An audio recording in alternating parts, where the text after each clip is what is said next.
Nice Luxury proovisõit alustab. Viimasel ajal on autotööstuses hakanud levima komme, et hakatud tegema mudelite vahepealseid mudeleid. Ehk kui Hyundai valikus on väike linnamaastur Kona ja siis väike linnaauto siis i20, siis sinna vahele on tehtud nüüd uus väike linnamaastur Bayon, mis pole mitte siis selline tegelikult väike linnamaastur ega ka väike linnaauto, nii et täiesti geniaalne. Ja tema nimi on tuletatud ühest kuurortlinnast nimega Bayon, temal on erinevas suuruses valuveelgi saadaval ja erinevaid häid süsteeme, nagu näiteks gaasipedaali siis vabastades lülitab auto automaatselt siis vabakäigurežiimile, et säästa niimoodi kütust ja muidu tal on olemas ka paremas siis versioonis 48 voldise siis akuga siis kerghübriid ajame.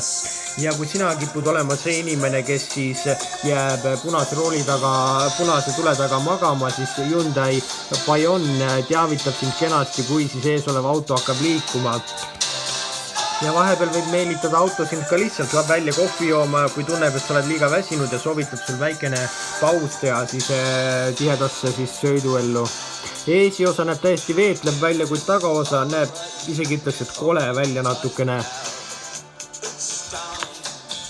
Interiööris on 10,25 tolline siis näidikupaneel ja 10,25 tolline siis suur see multimeediasüsteem, kuigi need kuuluvad lisavarustusse. Lisaks on olemas selle juhtmevaba telefoni laadija ja öko, normal või sport sõidurežiim ja LED, siis meeleoluvalgustus on ka samuti täiesti olemas.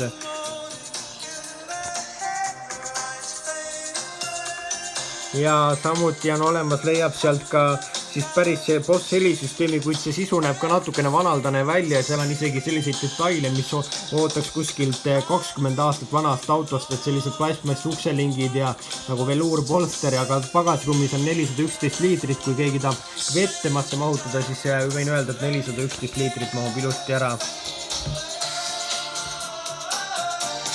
Ja mootori valikus on tal siis vägagi tagasihoidlikud mootoreid, kilovatt on neil nii vähe, et neid ei hakka välja toomagi, aga 1,2 liitrine bensiinimootorid, kõik 1,2 liitrine 84 hobujõudu ehk siis 5-käigulise manuaaliga või siis 1 liitrine siis bensiinimootor 6-käigulise manuaaliga või siis 7-käigulise automaadiga ja siis veel hübriidajamiga siis mootor, millel on 120 hobujõudu koguni. Ja hinnad algavad tal 16 000 eurost ja üsnagi arusaamatuks jääb, et kas tõesti inimesed eelistavad seda autot, mis on väiksem kui Kona, siis Konale või võib-olla jääb see Hyundai hoopis siis mudelirivis hoopis varju ja Kona võtab kõik siis mudeliarvud ja mudelimüügid endale, nii et ehk siis saame näha, kas Bayonil on edu, kas teda saadab samasugune edu kui selles müstilises kuurortlinnas, kuid saame näha, aga meie Nice Luxury's soovime igatahes Hyundai Bayonile ilusat teed ja Nice Luxury tuleb tagasi juba nädala pärast, aga seni minge ja vaadake ja tehke proovisõit selle Bayoniga ära.